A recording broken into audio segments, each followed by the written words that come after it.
Welcome to the SpectrumX kickoff event.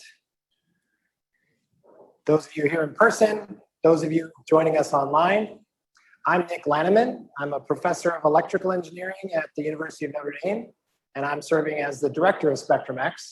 We are so excited to be here at this point after this long process, both in terms of the proposal development, but also the challenges of the global pandemic. This is the first time that our team has been able to meet in person here at this meeting.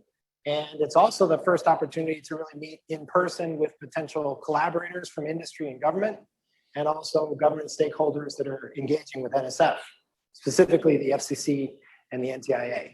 So this is really an important event to us as we launch this center. It's also the most complicated meeting that we've ever organized. So we appreciate your patience with us as we get things rolling. So we are going to kick things off with a general information session about SpectrumX. The purpose of this session is to summarize everything that we put together in proposing to create the first Spectrum Innovation Initiative Center in our proposal to NSF. That was our set of ideas that we submitted on April 30th. And we were selected, and the award kicked off in mid-September. But now our opportunity is to really gather input from the community, build the community up, gather input, and make sure that we pursue projects that will have the most impact in this space. So that's the purpose of this event, and we really are excited that those of you that are here in person, those of you that are participating online, we get to get that input from you. So I'm going to start off just motivating our view of what the Spectrum Innovation Initiative Center can be, should be, and what we aspire to do as a center. And then I'll try to introduce you to the leadership of the center. We'll actually be having each of the director level positions of the center give a brief on their view and what they're planning to do as their team. So I'm probably preaching to the choir here. That the radio spectrum is a really precious resource for a number of very important and critical applications to modern life. Our team put this chart together, and by the way, this is a chart we would like to get lots of feedback on to keep evolving it. We see, of course, the frequency axis vertically, time along the horizontal axis. We try to identify various spectrum issues. Traditionally, these are called spectrum conflicts.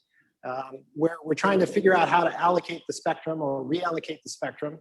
And then our team went through looking at it from both technological perspectives and also economic and policy perspectives, and tried to identify some of the biggest coexistence challenges that would make sense for us to try to pursue basic and low technology readiness level research to try to impact these challenges, okay? We also overlaid on this chart the many frequencies that are used for scientific applications of the radio spectrum. And of course, these are fixed. These are dictated to us by the laws of physics. And you can see that there's a lot of overlap here. The other observation that we made is, of course, that we're going higher in frequency. And increasingly, the demands of 5G are starting to cause more and more opportunities or challenges here where we're butting up against defense uses and scientific uses. And so that really drives us to a world in which there's a lot of opportunity to rethink how to collaboratively share and coexist in the spectrum. So NSF put out an opportunity to create a Spectrum Innovation Center. And obviously, this is a very sizable part of our economy. A lot of industries are involved here. And we thought very carefully about what the center needs to do. We're not going to reinvent the wheel, okay? But when we surveyed the landscape and we looked at what we call the spectrum ecosystem, we identified a number of hubs in the spectrum ecosystem where a lot of this work is done. Very important work being done by very large groups. And so we want to engage with them. One of the things we observe is that it's actually really hard for academics to interface in the policy sphere, standardization sphere, and so on. And so we wanted to create an academic hub in the spectrum ecosystem when we created SpectrumX. And so much like you see at a lot of these other organizations, they have standing working groups. SpectrumX has standing working groups that we'll go into today. We also, in contrast to a lot of NSF-funded research that many of us pursue, we're going to be very focused on project execution in this center and strategic planning in this center to be able to adapt the projects that we pursue as a group. For a lot of the interfacing that we're going to be doing here, we'll have dedicated staff to help the faculty and the students sustain those interfaces. And so a big part of this meeting is getting to know each other and starting to have those conversations and figuring out exactly what these interfaces should look like or could look like. And so we're excited to have those conversations. So our vision is to really keep moving forward as a nation and as a community, making the best use of spectrum that we can. And we see in the long term that we're going to be creating a world in which there's even more decentralized, more data-driven, and more automated management of the spectrum. That doesn't mean that we're taking the authority away from the FCC or the NTIA. We're helping them scale up their processes and accelerate their processes. That's the objective here. We think that we can really pursue what's called convergence research by NSF, and we have a structure in place for that. But in order to realize this vision, we really have to prepare the next generation workforce that can meet these challenges with us. And again, we don't want to just do another set of NSF-funded activities that largely proceed in parallel in the ivory tower. Okay, we want to actively engage with the community to make sure that the projects we're pursuing and the resources that we're bringing to bear actually have some impact in the ecosystem. So as of our proposal submission date, this was the SpectrumX team. In the squares, you see a lot of the universities. It's 27 universities, including 14 minority serving and predominantly non-white serving institutions. It's a really great group of universities. We've also brought in a number of collaborators. So all the triangles represent those organizations that provided us with collaboration letters as part of our proposal. But the main thing I want to convey is that we're not done. We hope to add to this group over time. We want to become larger. We think we have a structure that will allow us to scale up, both in terms of academics that get involved and institutions that get involved and students that get involved, but also in terms of collaborations. Here's the logo version of that slide. We're really excited to have such a big team. A lot of people, when I first tell them about SpectrumX, they immediately say, whoa, that's going to be a big job. How are you going to manage that? How are you going to do impactful work? And we'll get into that. We believe very firmly that size will help us here. Having the largest team, having as many of the expertise, as many different expertises as possible, and that diversity of opinions and perspectives will help us be more successful. We just have to put the right management structure in place to herd all these cats, if you will. Speaking of cats, here is the founding team. It's a fantastic group. I'm sure many of you know these folks. They are, long-standing experts in the spectrum and the wireless research community from a number of top universities and centers. We're very excited about this team. One thing I want to convey is that we started from day one merging 4 planning grant teams. So we've already gone through the growing pains of working across different groups and building a culture of collaboration and inclusiveness, the entire proposal development process. And so we're really excited to invite others into that culture and that teamwork going forward. I like to survey the fact that we have a lot of building blocks for a successful center already that we bring to the table. So there's a number of facilities and projects and expertise and leadership that this team is already pursuing that we'd like to highlight. Everything from building the latest and greatest radios, building spectrum sensors, building CubeSats, building radiometers that are more sensitive and more interference robust, building radio telescopes that are larger and bigger and faster. We've also have a number of folks that have written the book on various subjects. I'm really sad, by the way, that Tom Hazlett is not able to join us in person here today because I was hoping to get an autographed copy of his book. Tom, I think you're online, and I think we had to take a rain check on that. But the opportunity to educate the next generation of the spectrum workforce is also really exciting to us. And so we have a lot of assets available to us in the team already to help us do that as well. So the bottom line is we have the critical facilities, expertise, and infrastructure to take this on, but we're going to continue to add and evolve over time. So what are we planning to do? The way we like to characterize it is that we'll have these core activities, which are typical of NSF projects. We'll be pursuing research, education, and workforce development is a big priority in this center. We'll also be pulling together these facilities, making them available, and developing more facilities. But the really distinctive part about this project, from my perspective, is wrapping those core activities with the interfaces that engage with the community, like we're trying to do today.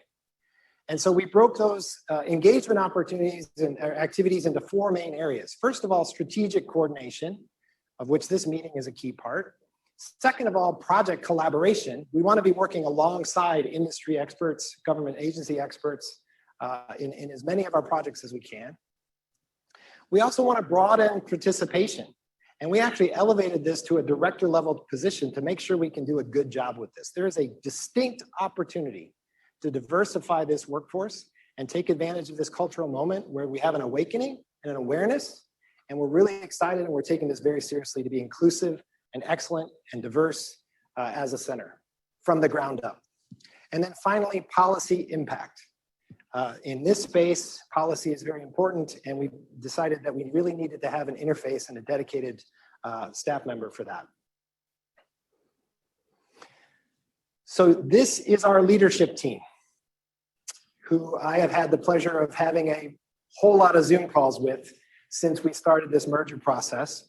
As I said, I'm Nick Lanneman, a professor in electrical engineering. My research specialty and interests are primarily in wireless communications, and I'm serving as center director. Scott Palo is here from the University of Colorado Boulder. He's a faculty member in aerospace engineering, and his expertise is really in remote sensing, but increasingly in satellite systems. So we both have a lot of administrative experience at our universities, but probably more importantly for this, we complement each other technically, which helps us guide this big team. And I really appreciate Scott's input and leadership throughout this process. Hopefully over time, you won't really know who's doing what. We'll be backing each other up. And so these distinctions between center director and associate director, we don't really see as terribly important, but it is official. So, we're going to be leading and guiding the team. We've identified these different director level positions. One director focusing on research, that's going to be Mike Honig from Northwestern University. Mike will be giving a presentation next. In terms of education and workforce development, that is a very significant component of this center opportunity that we've been very excited about, and we're very fortunate to have Anya Foree from the National Radio Astronomy Observatory step into that role to serve as director. I mentioned broadening participation earlier. We're very fortunate to have Tanya Ennis from CU Boulder joining as our BP director. And then Scott Fox, also from CU Boulder, is going to be driving our collaboration, innovation, and commercialization efforts. Finally, and we're able to announce this just today, our policy outreach director is going to be filled by Monisha Ghosh, who's going to be joining Notre Dame in January. So we're very excited about that. Many of you probably know that Monisha was most recently serving as CTO at the FCC, so she brings a lot of relevant policy experience to the team. So this is the leadership team. My main job this morning is to introduce them to you, give them the opportunity to present and engage. I've been doing a lot of these overview talks. I kind of made a quip that I have to come up with a different talk each time because now we have to record everything for Zoom, and I'm running out of jokes. So if you have a good joke for my next talk, please let me know. Okay, so in terms of our timeline, just so everyone is aware, we're operating the center under a cooperative agreement with NSF. And as part of that agreement, we're going to give a proposal 2.0, if you will. It's actually called an implementation plan. So we're going to get more concrete about how we operate as a center. That's due 120 days after award, so mid-January sometime, all right? Our hope is that we can get that fleshed out and submit it to NSF before the Christmas holidays. So we've set a target of December 20th. One of the main purposes of this meeting, in addition to getting to see each other in person and online, is to help inform our further iterations of our plans into that development, that implementation plan. So we really want to invite everyone to get involved, learn about what we've come up with as our plans for what the center could potentially do, and help us strategize, help us prioritize, help us eliminate things that have already been done that we may have missed. And also help us figure out how we're going to engage and collaborate going forward. There's a lot of things to figure out, and it will be an iterative process. We'll end up having an annual meeting, and we'll update the implementation plan at least on an annual basis. We'll have some other organizational structures that are going to help inform that process. But that's where we're at. So we're here. We made it to the kickoff point, which we're really excited about. And we really value as much input as we can collect here in this meeting as we head into the implementation plan stage. I want to end by saying we do want to invite everyone to get involved. Where things stand at the moment is we have a website, which we'd encourage you to take a look at and bookmark. We're trying to facilitate discussions and sharings of Spectrum-related topics on LinkedIn. So we encourage you to follow us there. And hopefully you do, if you're not already here, you do want to get engaged. And you can send us a note at this mailing list. Give us a sense of what you're interested in, the ways in which you might want to engage, and then we'll be sure to forward that off to members of the leadership team so that we can follow up. Okay, that's my overview. Tried to be quick and dirty with it so we can move on. Are there any lingering Q&As from Zoom that we should address now, or should we move on to the research overview? All right, so let me take this opportunity then to introduce Mike Honig from Northwestern University, who's going to be giving you an overview about the research plan for SpectrumX.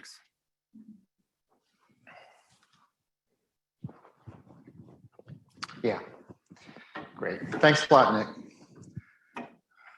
So we need some multipath control. There's an echo.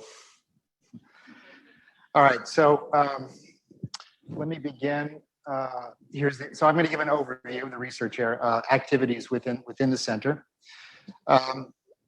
So this is the general structure. Clearly, our overall goal is to improve the aggregate social welfare. And this is not only by developing innovative technologies, but also by doing research in the policy space based on solid economic analyses. So this is an agenda within the center. We have an agenda that integrates research on science technology of spectrum access and use, along with research on spectrum economics and policy. So this is a good example of what NSF refers to as convergence research. Okay, so for purposes of strategic planning, we've divided the team into these 4 working groups shown at the bottom here. So RWG stands for Research Working Group. We have one on coexistence, use cases and coexistence, another working group on economics and policy, and then radio network technology, and then data and machine learning. So the team is divided into these 4 different areas. One of the main purposes of the research working groups is, well, strategic planning, say monitoring the state of the art, seeing where gaps in critical understanding are, and then spinning off projects. Okay, so this is what we did during the planning phase. Is the research working group spun off these 6 projects, which are shown above, which I'm going to talk about. I'll talk about each of these, actually 10 boxes. I'll say a few words about each, okay? So this planning process then takes inputs from the Spectrum ecosystem as well, stakeholders and applications. We're hoping to engage, of course, with our stakeholders in order to define projects, along with, say, regulatory constraints and what's happening in spectrum policy space. So I want to say also, one of the major themes central to the research plan is open spectrum data. So this is the circle in the middle. That is specifically, it's the promotion, utilization of data on various kinds of things like spectrum occupancy, accessibility, propagation characteristics, channel modeling, in addition to data that's going to be useful for economic analysis. So evaluation of social welfare across different kinds of spectrum sharing regimes. And this should be done, say, on an international basis as well. So, in fact, one of the main research projects is to develop a prototype data sharing platform that can be scaled up to serve the entire community that's engaged in spectrum-related research.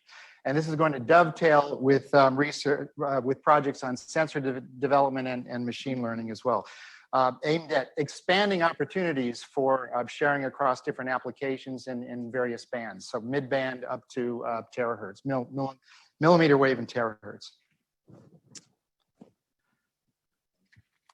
Okay, so these are the four research working groups. I'm going to say a little bit about each of them.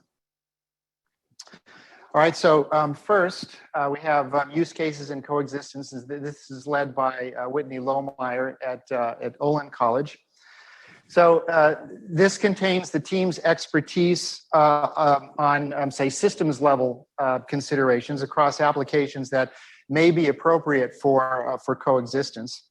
The purpose of the working group, one of the main purposes, is to monitor current and potential conflicts that can be turned into opportunities for sharing and coexistence. So CBRS, of course, is a recent example of this kind of opportunity for sharing. And during the planning process, we prioritize. So Nick showed that slide with the various spectrum conflicts. We view them more as opportunities to do our sort of basis for research. We prioritize these, and this has led to these 6 flagship projects. In particular, we've shown some of the conflicts that we feel are most important at the bottom. So NOAA 5G, the mega constellations interfering with radio astronomy, and several others shown on this slide.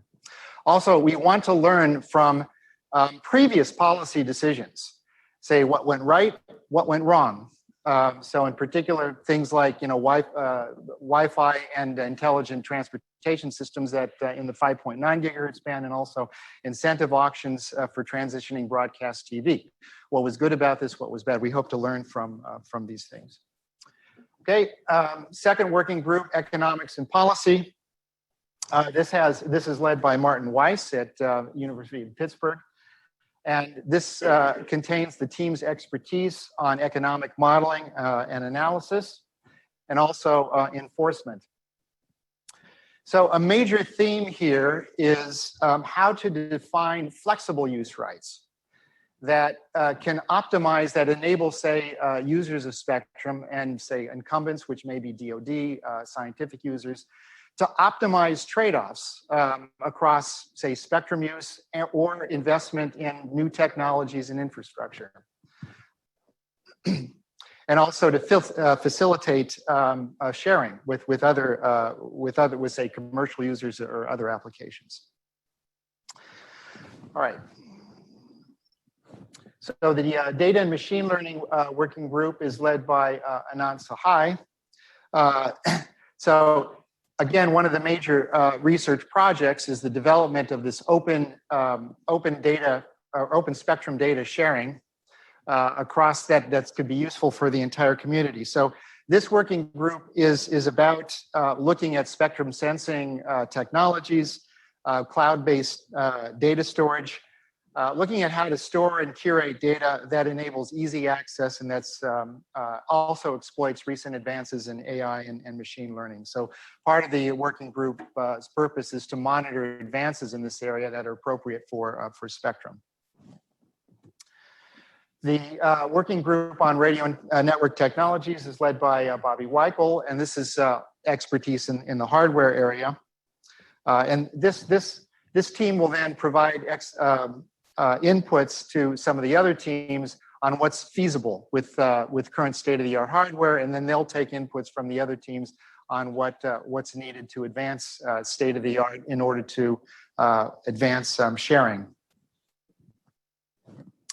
Okay, so I'll say a little bit about the project teams. We have 6, so we spun off 6 projects shown here. So this is coexistence with passive sensing, coexistence with active sensing, spectrum sensing hardware, open spectrum data analytics, access rights, and enforcement.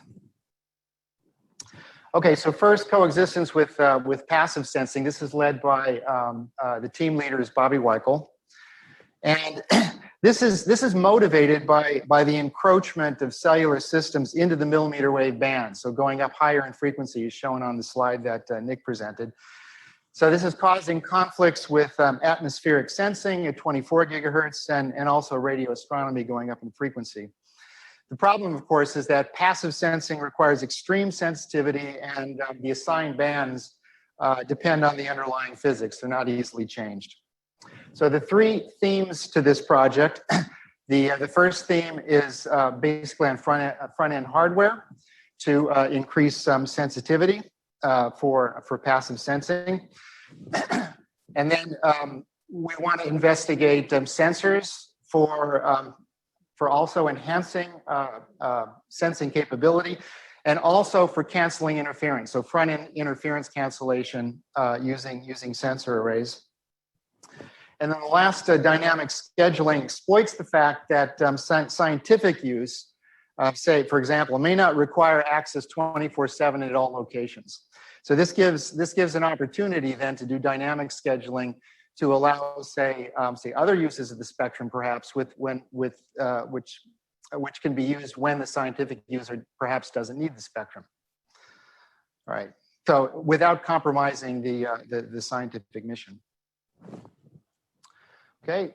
The project on active sensing is led by Daniela Kabrick. So active sensing in this case refers to, say, radar systems, various kinds of radar systems. And this is motivated, so this project is motivated by the desire to share in mid-band spectrum. Mid-band spectrum has been extremely valuable, remains extremely valuable, as indicated by the recent C-band auction. So the three themes here, the first is using centralized measurement enhanced interference management. For example, building upon what's been done in CBRS, but extending this to use measurements. The second is exploiting abundant degrees of freedom with distributed coordination, and these degrees of freedom can be across both space and frequency. So we're talking about very wide band, say between 6 and 7 gigahertz. And then the last is looking at machine learning techniques for say, situational awareness and also interference avoidance and dynamic resource allocation. Okay, the next project is on low-cost spectrum sensors. This is led by Bert Hochwald at Notre Dame. And this is motivated by the desire to share spectrum more extensively across different applications, as in CBS types of sharing. Here, the goal is to build low-cost sensors that can be widely deployed to create a time-varying map. So as shown in the figure below, a map of spectrum activity. And this will enable the overall goal, of course, is to enable more extensive sharing among both commercial and non-commercial applications. And one of the big, and also part of this project is to extend these designs, these low-cost designs, to higher frequencies. The idea is to widely deploy these low-cost sensors to enable this kind of spectrum map. Okay, so the next project, Open Spectrum Data Analytics, is led by Anand Sahai at UC Berkeley. And this project aims to provide a platform for data sharing that's accessible to the entire spectrum research community, and by creating the kind of unified data pipeline and tool chain shown at the bottom of the slide. So in particular on the left, we have, so there's the inputs, front-end processing and formatting for different applications, and also back-end AI methods and tool chains for analysis and prediction. Of course, one of the initial applications envisioned for this is to update and characterize channel models in spectrum that are candidate for coexistence and sharing. Okay, so next is use rights, innovation through flexible access rights. And so here, this is the team that's looking into flexible access rights for different kinds of sharing applications.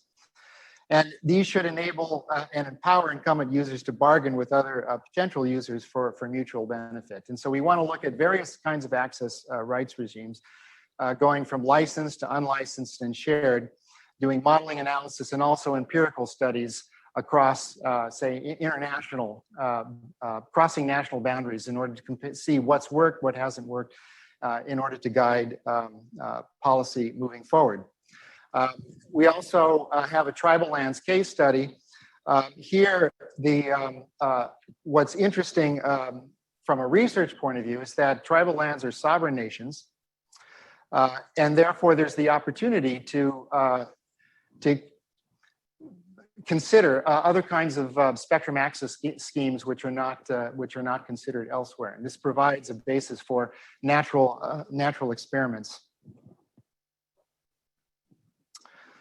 Okay, so last is on enforcement.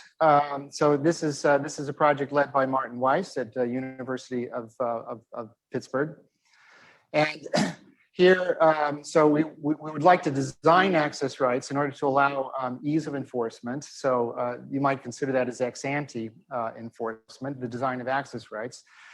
Ex post, we want to do things like radio device fingerprinting, which enables easy identification of devices which may be causing interference, especially, say, at higher frequencies relevant to these mega constellations. Okay, so that's a quick summary of the research activities that we have planned.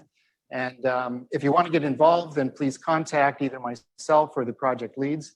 I think with that, unless there are any questions, I'll hand it back to Nick.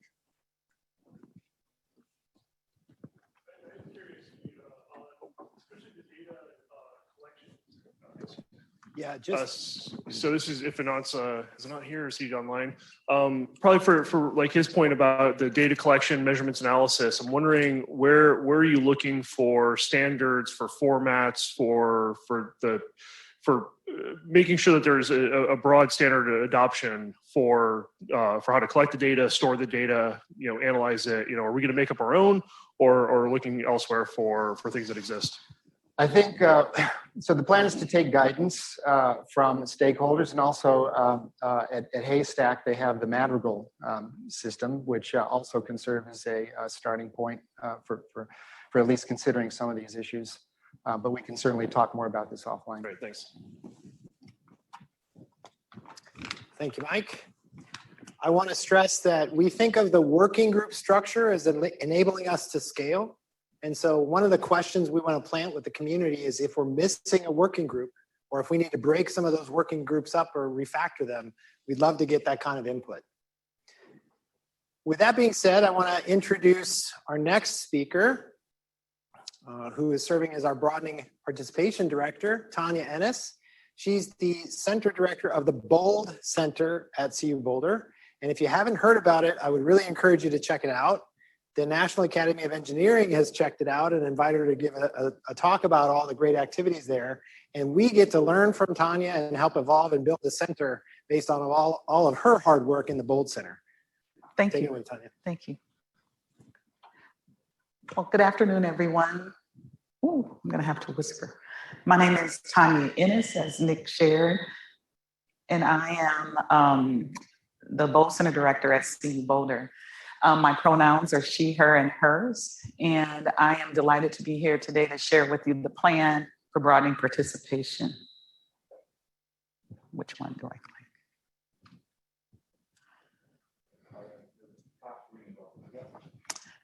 And so our overall 5-year strategic goal is really to increase and grow in our intercultural competence through the SpectrumX Center and broaden participation of underrepresented groups in all of our center activities.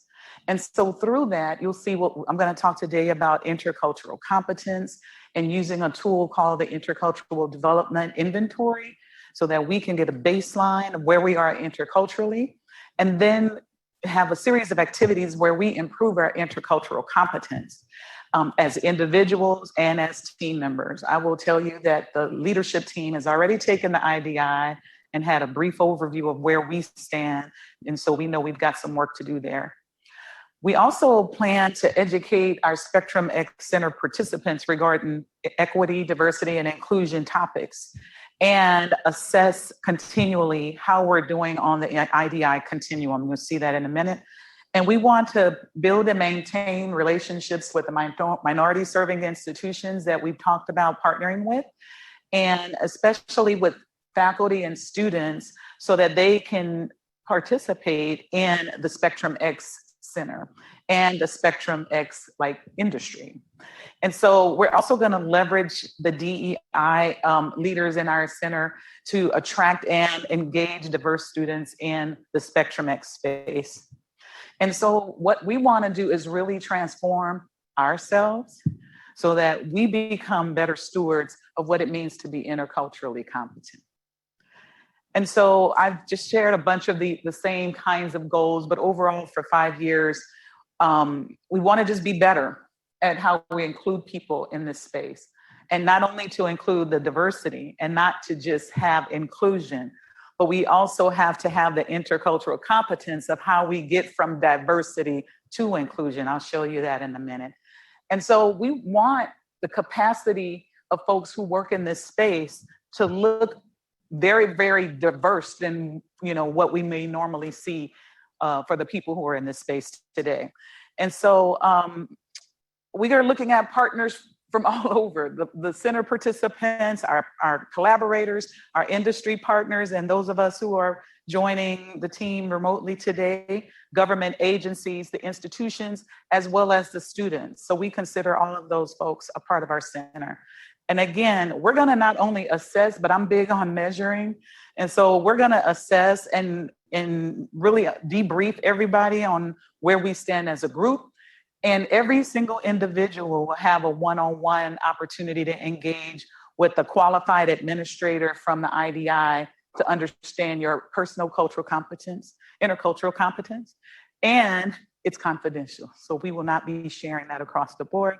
But what we want to do is really have a great foundation of where we stand and then grow. I talked about educating the SpectrumX team on topics of equity, diversity, and inclusion. And those include implicit bias, issues around racism and sexism, power, privilege, and white supremacy. We really want to open ourselves up. And the only way we're going to do that is if we reflect and make a commitment to growing in those areas. And we also want to think about what are the things that we're doing because of where we are interculturally that may be causing harm unintentionally. So we're going to work through those things as well. And again, we will continue to assess. So just to give you kind of an idea, I know we talk about equity, diversity, inclusion, equity, diversity, inclusion. Well, we kind of know what diversity is, right? So this is from the Intercultural Development Inventory that we're using as a tool. Diversity is like who is here, who's in the mix, right?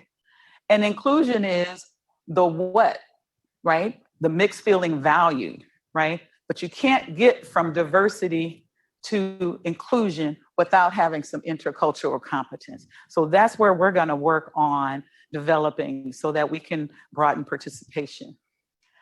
And so I'm sharing this as part of kind of the idea of what is objective culture and what is subjective. So objective, we tend to see what's food, what's the food in this culture? What's the language? What's the music like? What's the art? So those are kind of above the seafloor iceberg.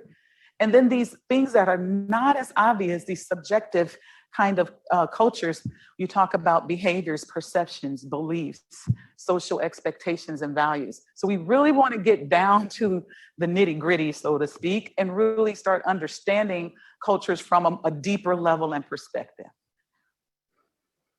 And so this is the IDI continuum that has all of these different orientations. And it goes from denial, where folks are missing differences, to, all the way to bridging across differences. So we want to get to the point where we are not only able to recognize the differences, but also that we actually bridge across. Because I think many of us have really good intentions, but may struggle with how do I bridge across? So we'll be working on that. And then we're also going to be partnering with the Education and Workforce Development Work Group to engage with the MSIs and identify the key stakeholders and leaders there. And so we'll be initiating some contact with them, partnering with that working group to engage with students, because we want students from all of these different organizations and universities to come to our universities and pursue undergraduate and advanced degrees in the SpectrumX space. And so we'll talk about developing best practices and adopting those best practices to engage with those students, because we have to be very, very careful about some of the recruitment tactics that are harmful, and we want to make sure we're avoiding those. And then year 2, we're going to spend some time reassessing how we're doing with cultural competence and shifting. I would really love us to see how good we are at moving in one stage, one orientation, away from where we collectively measure. And then educating the team on different topics and practices of diversity, equity, inclusion. And then how do we continue to foster these really good relationships with the MSIs and key faculty and students? I know I have a lot of words, but I wanted to be as specific as possible, because we want to grow the underrepresentation of students in the spectrum at SpectrumX universities and with students at the MSIs. And then continue to recruit and engage as appropriate with Anya's team. You will hear from her in a minute. And my goal is to conduct focus groups with students who've engaged with the center so they can tell us how we're doing with inclusivity. We can think we're doing really well, but until we hear from the folks that we're really trying to attract, is really, to me, not the best assessment. And so I would love to see both qualitative and quantitative data to measure that. And then in years 4, continue to develop our cultural competence and increase our capacity and involvement from students. And of course, year 5, we're going to continue to summarize our findings and our progress so that we can make sure we're reporting to NSF appropriately. And then in terms of connecting with SpectrumX across, so we will be working on, and I'll share more details in my session, of how to work individually with folks around the country and assessing their IDI and implementing the plans that we have. And so that's going to require key contact people at each university to be the leaders in that space so that we can have kind of a distributive approach that rolls up into an overall plan. So I know that's challenging. So we will have project team collaboration and research project team, research work group collaboration with Mike Honig and all of the teams in that way. And so that is my presentation, a briefing. I invite you to come to my session where we can talk about more details. Are there any questions? You all are a quiet bunch. It's making me a little nervous. No questions? Thank you.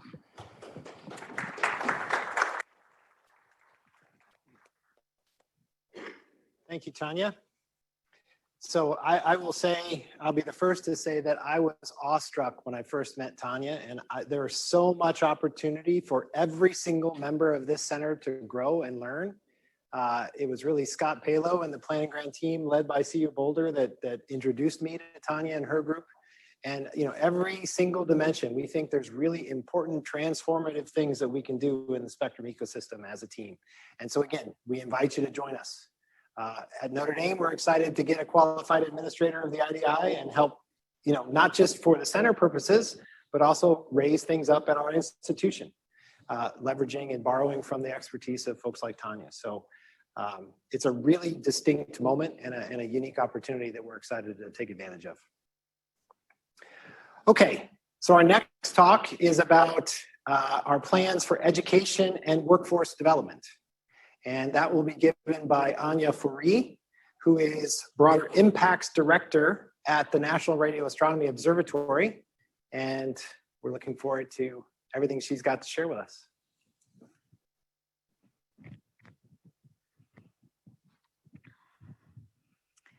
Thank you very much, Nick. And can I just say, it's always such a privilege to present right after Tanya. In private, she's my twisted sister, but we're actually activists in residence, and our intention is to turn every director and every staff member, within the SpectrumX group and our students into activists in residence. So watch out, we're coming for you. Right, so our session later this afternoon about education and workforce development will delve far more deeply into, just the specifics of the education and workforce development plan. But when we were developing, what is the vision and what is the mission for this plan, we didn't just do that, in a vacuum. We had to look at, where is our funding coming from? What is the space that we're operating in already? What are the current policies within the United States and also internationally? And so really our vision, for this is for a diverse and competitive STEM workforce with transferable skills which are relevant for the, this changing workplace, which has changed again in the last 2 years. And those of you who've been funded by NSF before, this will ring true. You will recognize, what this is doing. So that really is our vision. But of course, our mission is to take this thing, SpectrumX research, and to use it for development, and to create this intentional network of partners, because again, we're not the only people doing this work. So to bring partners together who are intentional about what they want to do, and to be innovative in the way that we use spectrum research and education and workforce development to be able to recruit carefully, as Tanya was saying, train, keep students, and accelerate the progress of specifically underrepresented minority students, in the fields that we will be requiring and already require in spectrum research. So as Nick mentioned earlier, this SpectrumX group initially was this incredible group of 14 universities. But what we realized is there's always this deficit model, about minority serving institutions. And yet they are the leaders in graduating underrepresented minority students in this country. So minority serving institutions, so historically Black colleges and universities, Hispanic serving institutions, tribal colleges, community colleges, know something that we don't. And so what we decided is, to bring on board an already existing group of minority serving institutions, which form part of the NRAO's radial project. Now, of course, we're astronomers, so everything must have an acronym. But what radial really is, is the Radio Astronomy Data and Imaging Analysis Lab. Astronomy, whether it's radio, optical, I don't care what we are, we have a big data problem, which is a great problem to have. But we don't have enough people to get through that data fast enough so that it's useful to us. And so what we've decided to do is to build a distributed high-throughput computing center amongst these minority serving institutions and to start training up students to help us to get through this data quickly. And so it really was quite an obvious partnership to be able to bring the radial institutions on board, because the process of that alliance and administering that alliance and its project office is already in place. So we're very proud to have these institutions with us, and they will have equal partnership within the SpectrumX community. So they serve on the steering committee, form part of education and workforce development group, as well as the project teams. Right, so as I said, none of this was designed, in a vacuum. There are several projects being run by several partners, that have been going on before SpectrumX started. As I said, one of them is radial. So this plan was co-designed between the radial institutions and the original SpectrumX institutions. And what we had to look at is, not only the research findings and consensus study reports like the NASAM reports and the American Institute of Physics reports, but we also had to look at, okay, again, what policies and strategies are we looking at for the next 10 years? We did SpectrumX itself did a very quick industry survey to inform the proposal.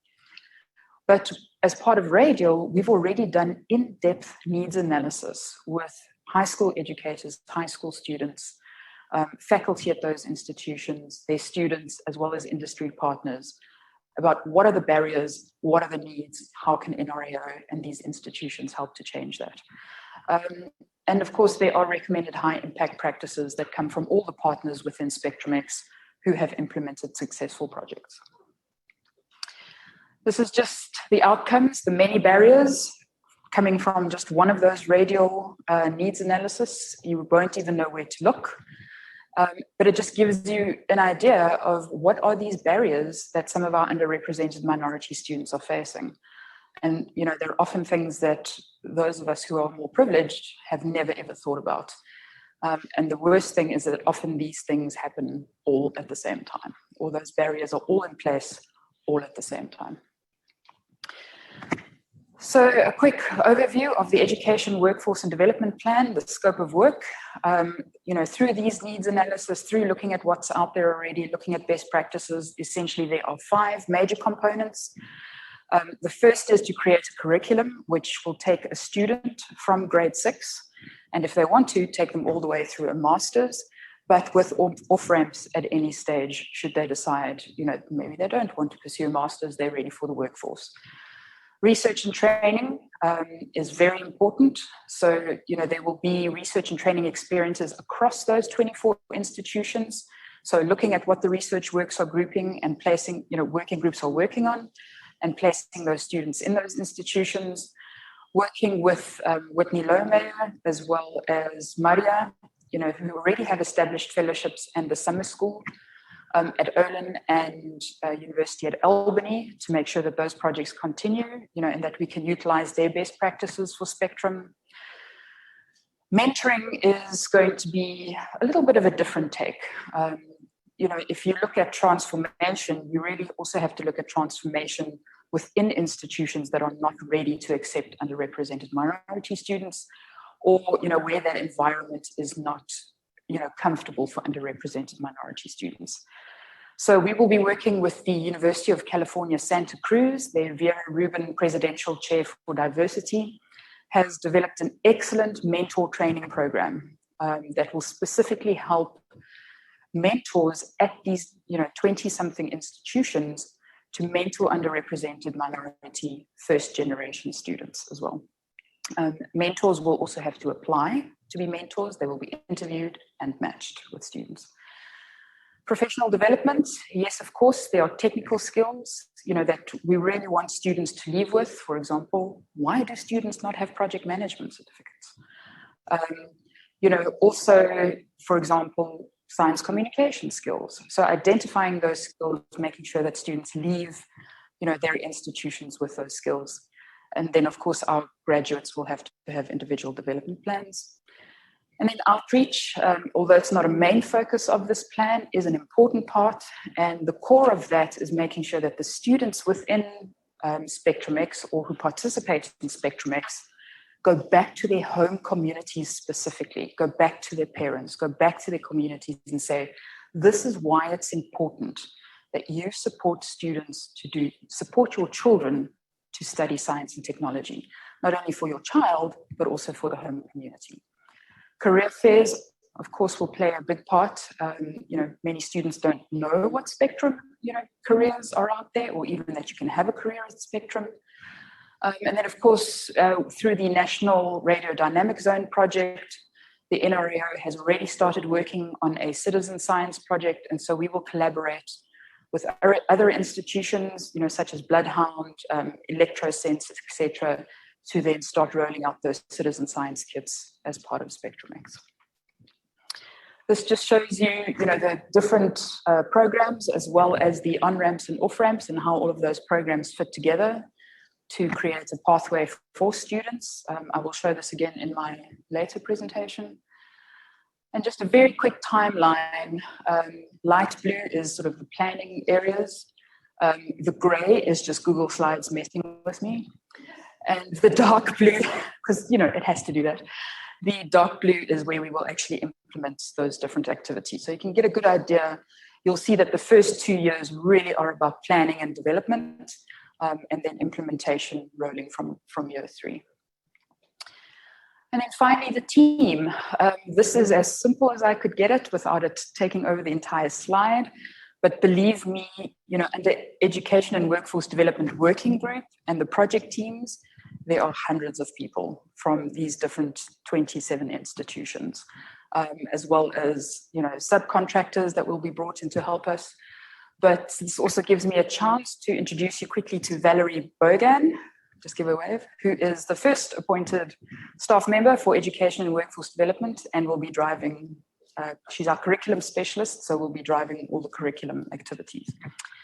And that brings me to the end. Oh, networks, the most important thing. Nick showed you the slide earlier of just how important, the different networks are within SpectrumX and how we can bring that together.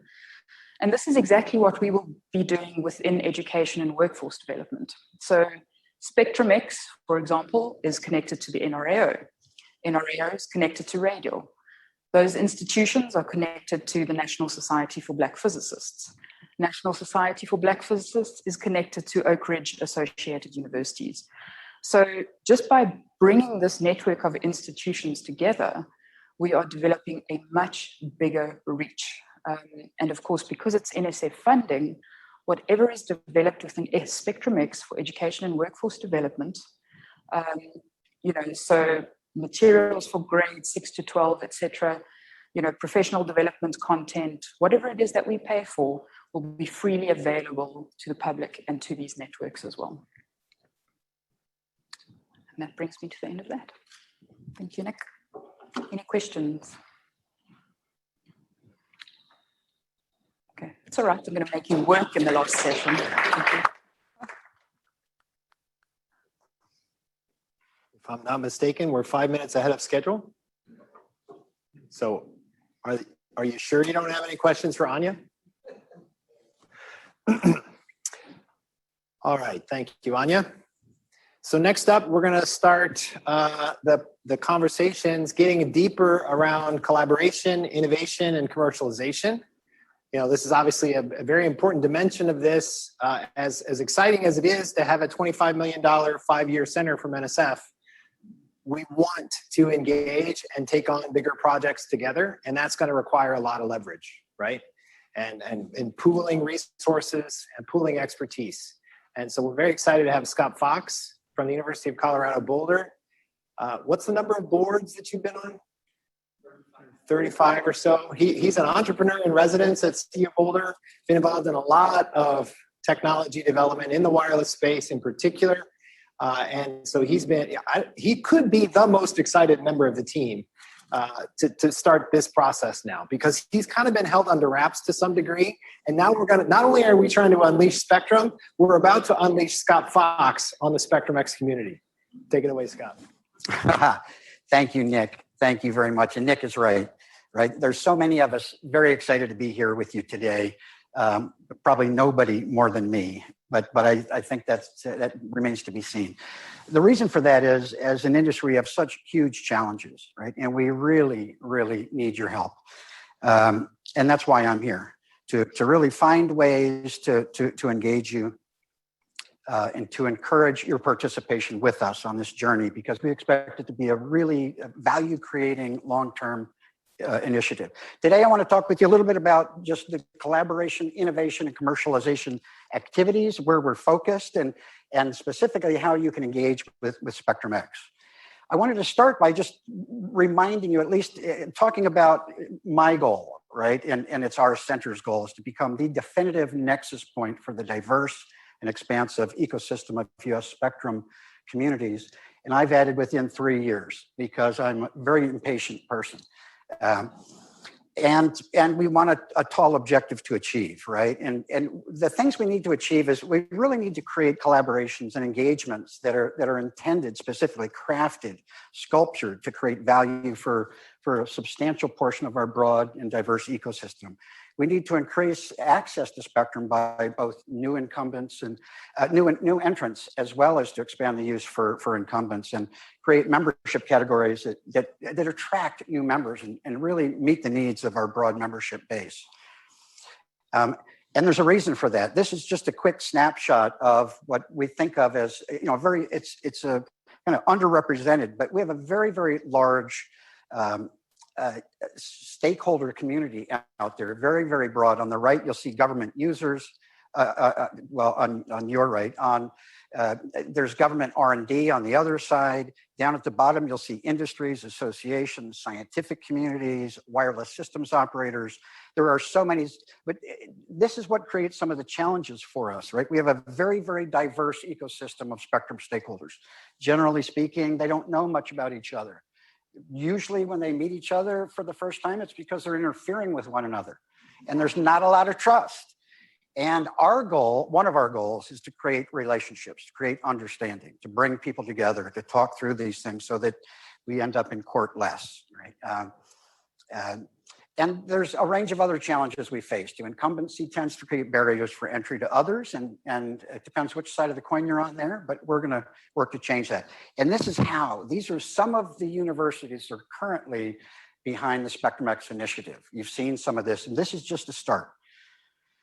These are some of the faces, you've seen them too. I just wanted to flash through some of them. We have an incredible array of talent, organizations, and resources available to engage with you, right? Nick put this up earlier, but we intend to create the world's largest hub, not just academic hub, but hub for spectrum ecosystems, which includes industry, federal partners, and others. I'll just leave it at that. This is, again, Nick put this up before, but this is a list of our initial founding collaborators. You'll see, again, I don't need to spend much time on this. I'm going to go into greater detail later today, but we're very proud of the people that believed in us early and stepped up and partnered with us. So it's just a quick map there. This was for people who don't understand collaboration, innovation, or commercialization. But I'm going to move on to talk a little bit more about our plans, right? We're Thank you. Maybe we should go back. Should we go back? No. I'm going to make sure that's not a problem, right? So we're going to focus, really the engagement is really dreaming up the kinds of places and ways to meet with each other. And we need to do it differently, right? We have to achieve a different outcome in this case. And it's why we're taking a different approach. It's why you see so many academic institutions and the need for so much partnership is we need to do this together, right? We need to develop, establish meaningful membership categories that really include people who have not been included previously, engage people younger in their careers, and leverage our members' industry and government relations and outreach capabilities, which is quite extensive and amazing resources to achieve these things. I'm going to cover some of those down below. Let's see, I'm going to skip through this just for the sake of time. I wanted to cover just briefly the innovation and commercialization activities, right? And I've mentioned it before, we intend to leverage every resource that we can find, right? That is meaningful. We're not going to duplicate resources. We have some amazing assets across the academic institutions and our industry partners that we can leverage. Innovation academies, commercialization academies. There's a list, just a very, very small list of those. We off on the right-hand side of this chart at the bottom, it's just a high-level vision of how we go from research to innovation to commercialization. I'm going to talk a bit later about we intend to create a significant collaboration advisory board to really help guide us, to provide our advice, to give us advice, to really guide our activities, directions, to be looking across and over the horizon for things we're not seeing, to be a sounding board for our ideas, to help us with transparency, hold us accountable, and to ensure that we deliver timely, excellent results and value for our stakeholders, right? These are some of the ways, very high level, I'll cover more of these later today, but these are ways that all of you, any of you, should be able to engage with us through membership categories we put together. You can read from the list here, right? And we're going to talk later today about what should we take off the list? What should we add on the list? How do we really achieve the best engagement for all participants so we can achieve a common outcome? Here is our some key dates coming up. The highlighted ones are kind of where we are now. I kind of consider that we're under construction. We're very busy running towards the end of the year. We're putting together our implementation plan, which we owe to NSF towards the end of the year. And we're taking that opportunity to do customer discovery, to talk to industry partners, to reach back to those that we talked to before, to really put forward more detailed plans to get there. And so with that, I raced through that fairly quickly because I have a chance to talk more in greater detail later, and just really wanted to introduce you to the Collaboration Innovation Group. We are open for business. You know, we really want you to just give us a call, drop me an email. There's going to be lots of ways to reach all of us, but if you want to reach any of us and you can only find one, come to me and I'll get you to anybody in the group. So with that, thank you very much. Look forward to further conversations later. Nick, back to you. Looks like we have at least one question.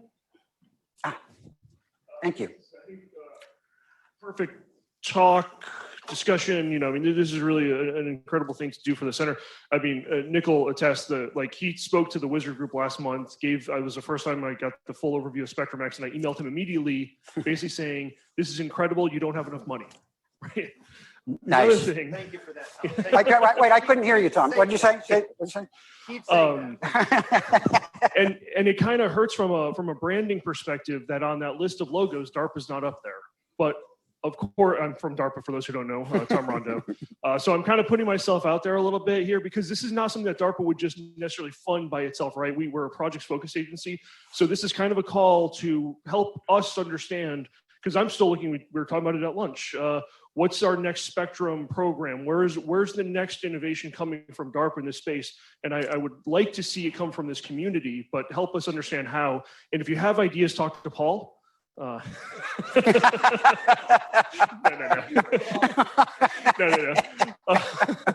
But I think this is exactly the kind of conversation that have to happen, and so I'd like to hear, you know, over a reception tonight, and I'll be here tomorrow, just some ideas for how we can actually continue to push these concepts along. Great, thank you, Tom. Thank you. How much more money? I'm just kidding. Other comments or questions? Thank you. Is there anything online? Okay. We don't want to forget you, those of you that are participating online. Feel free to raise questions in the Q&A. Let me just say that when we first approached some, as you probably know, NSF had multiple, almost too many program managers involved in the SII, the Spectrum Innovation Initiative. So, you know, different members of our team approached the NSF program manager that we knew best to ask them about the SII Center opportunity. And I won't name the person, but the first person I had the chance to reach out to said, this is an ERC for Spectrum, an Engineering Research Center for Spectrum. And then we joined the NSF webinar, one of the first ones, and another program manager said, well, this is not the ERC program. And we also had some experience of the Industry University Cooperative Research Center, or IUCRC program, in some of our efforts at Notre Dame. This is a new beast. We can learn from those existing collaboration structures and large-scale convergence research structures that NSF and other funding agencies have cultivated. But because of the interplay between the technology and policy aspects around Spectrum, this is a really unique opportunity, and we so need your input to help us shape this thing so that we deliver value across the ecosystem. So I just want to echo everything that Scott said, and I definitely want to echo what Tom Rondo said. We will need more money to have the kind of impact that we envision, as much as we appreciate the money from NSF already. All right. So with that, let me transition. And again, I want to echo that we're announcing today that Monisha Ghosh is going to step into the role of Policy Outreach Director. She's going to be joining Notre Dame in January, and she officially agreed, and we touched up these slides here this morning. So we're really thankful that she was able to join and come on board, and I want to hand the floor to her to talk about policy outreach, not policy advocacy, just for clarity. NSF and SpectrumX do not do policy advocacy. Monisha?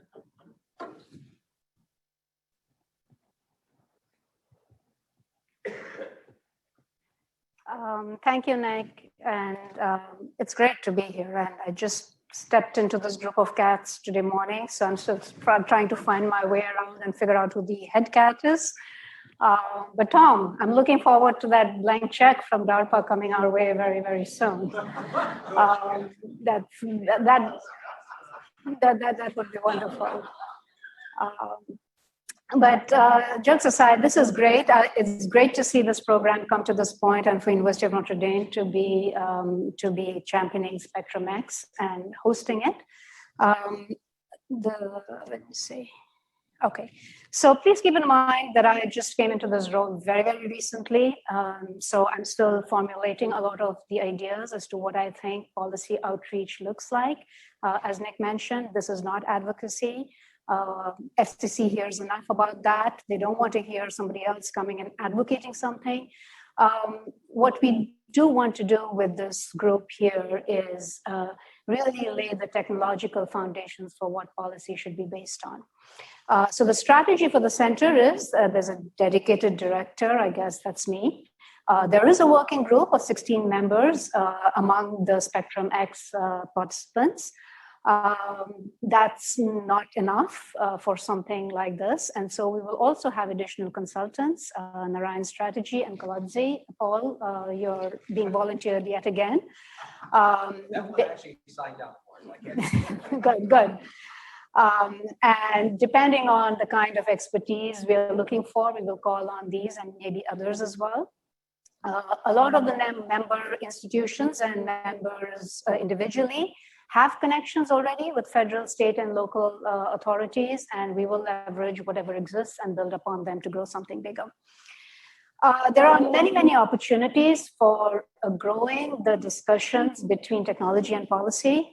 So the objectives, some of the things that we plan to do are arrange policy-focused meetings and workshops. Conferences like DICE-PAN started out with the objective of getting together the technology and policy communities. And we hope to engage with those kind of efforts.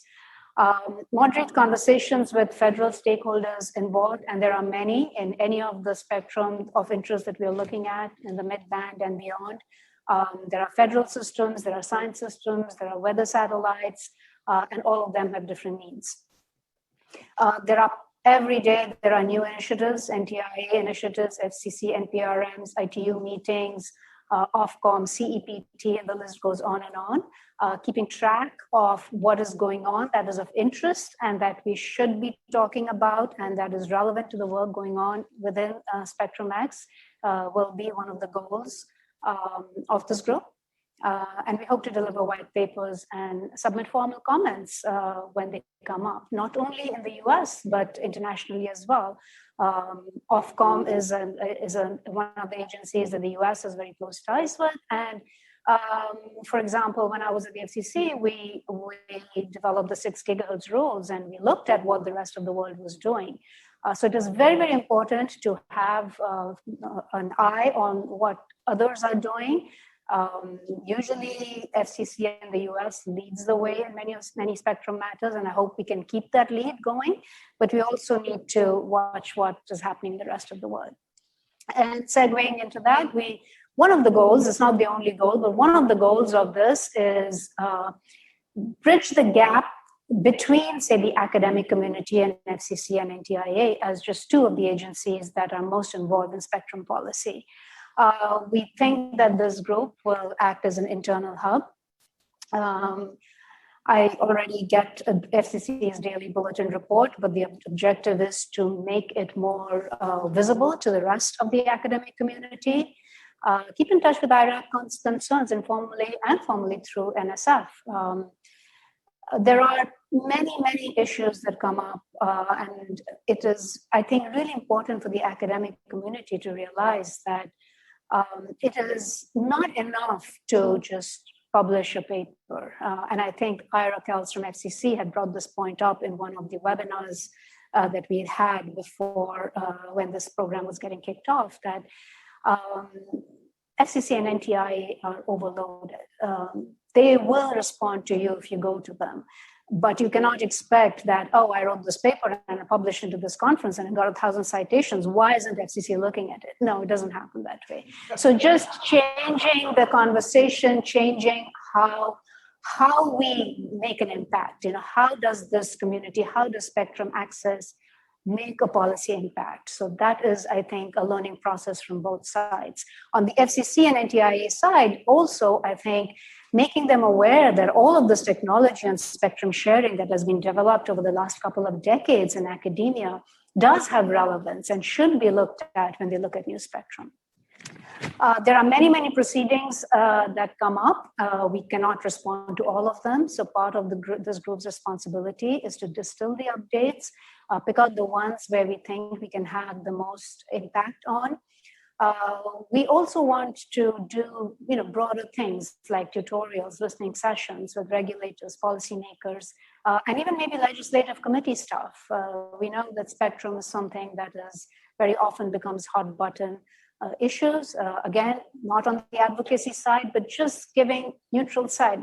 Hey, we did these series of measurements and tests and experiments, and this is what we found on this particular interference scenario. Just laying out the facts and letting the policymakers know, everything, not just the two sides that they hear from.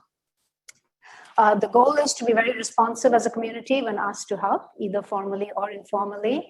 And I think it's been mentioned a few times that spectrum is an area which really pulls together expertise from very, very different areas of not only electrical engineering, but computer science, economics, policy. And so the idea of building educational modules for deepening regulatory engagement is a very important part of what we hope to do. There is going to be a huge international focus. This is a US center and the priority is US, but a number of the members are already involved in ITU and other international standards. We have ongoing discussions with other regulatory agencies that we will continue. And the idea is that the participations that are already happening with certain members is to enlarge it, to bring in more people who can come into this group and start engaging either with the other regulatory agencies. So there are many opportunities for presenting at workshops, for giving tutorials, for participating in meetings. And we hope that SpectrumX, the policy group, will become a sort of a clearinghouse for all of these opportunities.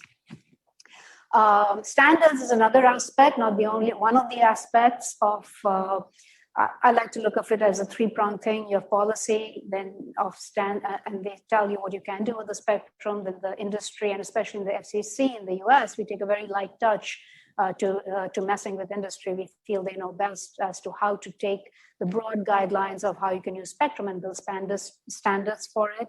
But the academic communities can feed both of these groups with the results of SpectrumX and the research programs that we have here. So finally, I think what we want to be looked at as a trusted independent partner that does not take sides in a spectrum issue, but does the due diligence in a neutral manner. We have many mentors on the team and consultants who have been involved in radio spectrum matters for many, many years. We will have executive advisory board to strengthen the breadth of perspective. The EAB will be drawn from industry, government, and other agencies. So I think hopefully everybody has got a sense of the team, how large it is, and the balance that we have all the way from education and workforce to broadening participation to technical expertise. And the idea is to just plan a systemic and sustained effort to engage, educate, and exchange. And we'll stop there. We will use all of the partners we have at our disposal, like Silicon Flatirons, the organization hosted within the University of Colorado, very well known in the policy field. And as Nick said, we're just starting off. We are looking to the community for input, how we can do this job better. And we welcome the folks reaching out to us. Thank you.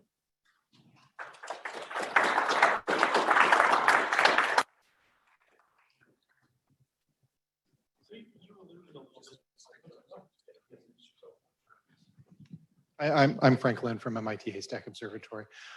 You alluded to the international aspect of this, and of course, spectrum regulation is organized on a treaty level through the ITU, which is a long and laborious process, as we all know. How do you see the center engaging with that? I mean, our lifetime as 5 years or however long is ephemeral almost compared to the glacial pace things kind of go out in the international community. And I wonder how you thought we could achieve an impact. So again, this is, just my thoughts at this point. I haven't passed these around. But the way I look at it is it's very difficult for any academic entity to actually engage on a day-to-day basis with any of these organizations, right? So I think we really have to do it with partners. We have to figure out who the partners are that we can present our work on. So what we think are reasonable approaches based on the results we've had through the research projects that you heard about or through other engagements, and let the partners really carry forward these year-long engagements. That is what I have in my mind right now. That can change. And I'm happy to hear, other ways that you might have of taking this forward. But yeah, somebody who's done standards for a long time, it's impossible for academics to do that. It's just not. And so we have to figure out how to do it best. Yeah, I'm Sal. I was just going to add, I don't need a microphone. Hi, Sam. Well, for online. There is in the United Kingdom something equivalent to the U.S. National Spectrum Consortium, and they are looking to collaborate with researchers across the pond in that regard. And also there are basic elements of spectrum sharing that are permitted in the UK, particularly in rural communities, and in Germany, right, where you might find a foothold and a friend. I just wanted to offer that up. Absolutely. I mean, I've had many discussions with the Ofcom, and not to offend anybody in the US, but I think in many respects, Ofcom has made very good decisions and about how to manage spectrum rights that we could learn from, what they've done that's worked and what hasn't worked on the policy front as well as on the regulation front. And absolutely, we are open to talking with anybody who's interested.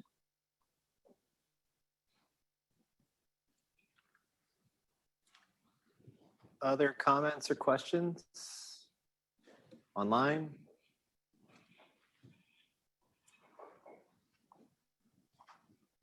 Okay, thank you, Manisha. Thank you. Whoop.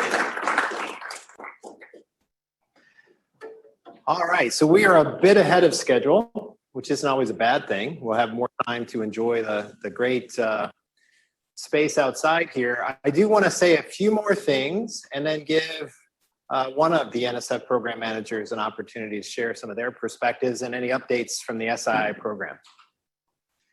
So again, we're getting started. The doors are open, and now is a great opportunity to get engaged and help us shape this thing to be a successful Spectrum Innovation Center.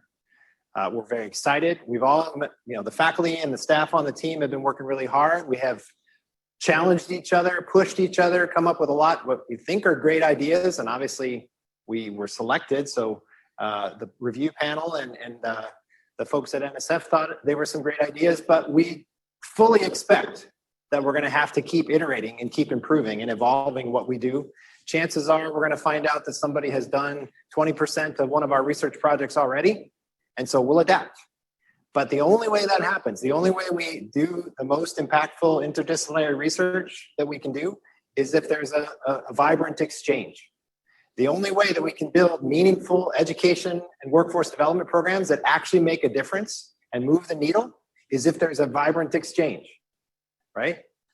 The only way that we can effectively do policy outreach is to come up with great ideas, but then have partners that help carry that into the policy sphere. And so we have to have a vibrant exchange. And this is the first opportunity in 2 years of hard work for us to start that vibrant exchange together in person. And so I hope that the rest of our time here together can be really vibrant and very productive and also enjoyable. It's great to be with you all in person. It's great that you all joined us from remote. We look forward to the follow-up. Once again, thank you all. I'm going to go ahead and introduce Jonathan Williams, who is our program officer from NSF. He represents a big team that's doing a lot of coordination around Spectrum at NSF. And so we wanted to give them an opportunity to provide some updates and some perspectives on SpectrumX before we break. Jonathan?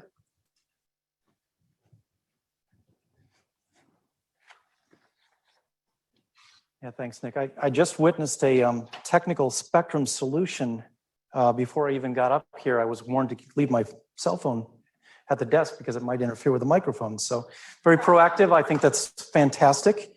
That's exactly the kind of thing we're looking for. So, apparently it is.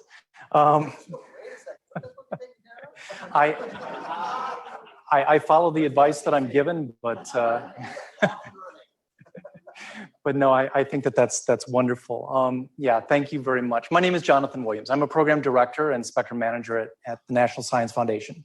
For many years, and actually a lot before my time, I've been with NSF for about 4 years. It's been a lot of fun. But for many, many years, NSF is engaged in funding cutting-edge research for spectrum use. And that's a full range. That's advancing the state-of-the-art for astronomical instrumentation, funding CubeSat research, funding NextG, mobile broadband advancements long before they hit the smartphones that I was advised to leave at the desk. That's funding state-of-the-art in a full range of things. And NSF has long recognized that the spectrum is a very precious, scarce resource, as we are all very aware. And the need for all of these applications to have access to their spectrum is not shrinking, it is growing. It is across the board. The demand for spectrum is not going down. Finally, we've also recognized that nothing will happen without a trained, technically competent spectrum workforce and research workforce to make the breakthroughs that we all depend upon for tomorrow. So in many ways, NSF funded research that depends on spectrum use. In many ways, it's kind of a microcosm of the spectrum use world in general. And as such, we seek to bring a multidisciplinary focus to spectrum. We seek solutions that take the needs of all stakeholders into account, and we look for things that solve problems from the outset, because reverse engineering a solution after it comes up so often is far, far more challenging than preventing a problem in the first place. We recognize key needs in the spectrum world. We recognize the need to fill gaps in research and to reduce redundancy. We recognize the need to advance the state of the art when it comes to tools for spectrum science. And as I mentioned, education and workforce development. Together with my colleagues, Dr. Ashley Vanderlei, Dr. John Chapin, Dr. David Morris, and many colleagues across NSF who are actively involved in funding spectrum research and who, as Nick mentioned, actively collaborate with us.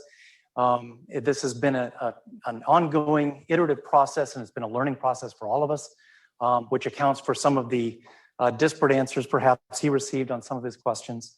For all of us, we have worked hard to stand up our Spectrum Innovation Initiative. It is a funding program designed to bring a multidisciplinary approach and focus to spectrum needs of today and the future, solving spectrum challenges, and as I will note, it is a program of which the Spectrum Innovation Center is a cornerstone. We are proud of the work that's been done under this program and is being done. We are not done yet. We are continuing to take a look at needs and how we can advance the state of the art and change the game when it comes to spectrum use and spectrum availability.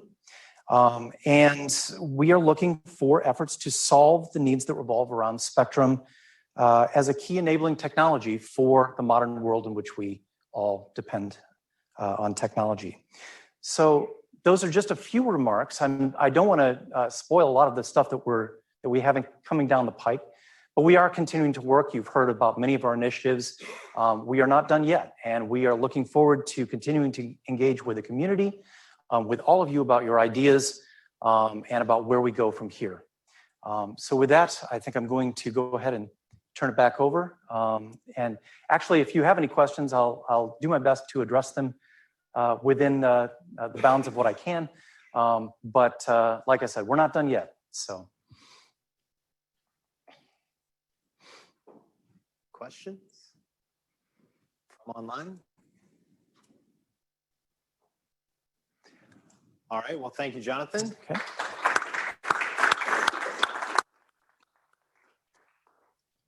I should take the opportunity to say that was not a complaint about NSF. This is a new thing.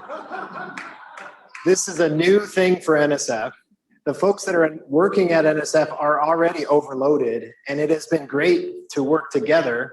Thankfully, they did add John Chapin, of course. I think they recognized that they were overloaded. But we're building this together. We're operating under a cooperative agreement. We have regular meetings. NSF is recruiting a government working group to inform the SII program broadly and the SII Center specifically. We're going to be forming an external advisory board for SpectrumX that's coming primarily from industry and senior folks that have stepped out of government roles perhaps, but have a lot of great perspective. And we're going to be tag teaming this to try to make this something of genuine value and move the needle together. And so I very much appreciate, as challenging as it has been, I want to publicly say it's been a great opportunity for us to get to know more of the folks at NSF that cover a lot more ground than I personally cover in terms of wireless communications research. I've learned so much about not just the technologies involved, but also the regulatory challenges and the government challenges that we all really are. We're working within a constrained system here. And my takeaway is that only through really active collaboration and goodwill, we can power through this. And so thank you, all of you from NSF. Thank you, Jonathan. Thank you all for participating.